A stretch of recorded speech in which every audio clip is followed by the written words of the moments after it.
La croix exclut le diable. Ici, nous touchons la cause la plus profonde du scandale de la croix.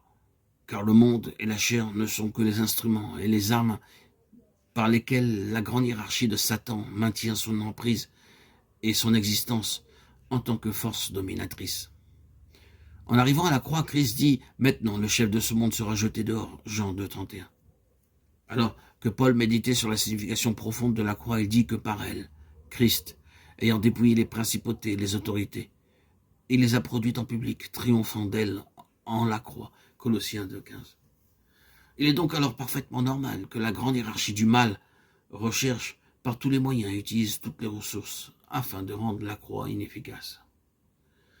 Par l'imagination des pensées, l'ennemi diluera le message de la croix en imposant les méthodes et l'esprit du monde. Il asséchera la vitalité spirituelle de l'Église. En excitant la chair, le moi et le vieil Adam, il provoquera des divisions, des tensions et des destructions, ou en mettant en avant les éléments humains dans leur aspect artistique, esthétique, héroïque, il aveuglera ceux qui ont besoin de la régénération. La réputation, la popularité, les critères mondains du succès sont tous contraires à l'esprit de Christ.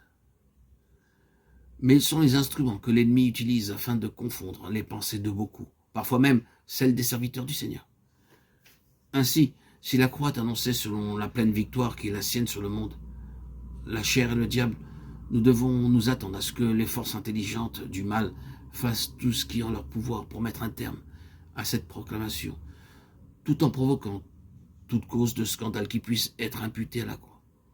Il n'est pas surprenant que ce message soit rejeté ou discrédité puisqu'il est la solution divine au problème de l'homme déçu. L'homme déchu n'a qu'une seule solution, la croix. La crucifixion est une brusque fin, car elle révèle la plus totale répudiation divine de tout ce qui appartient à l'ancienne création, le vieil homme.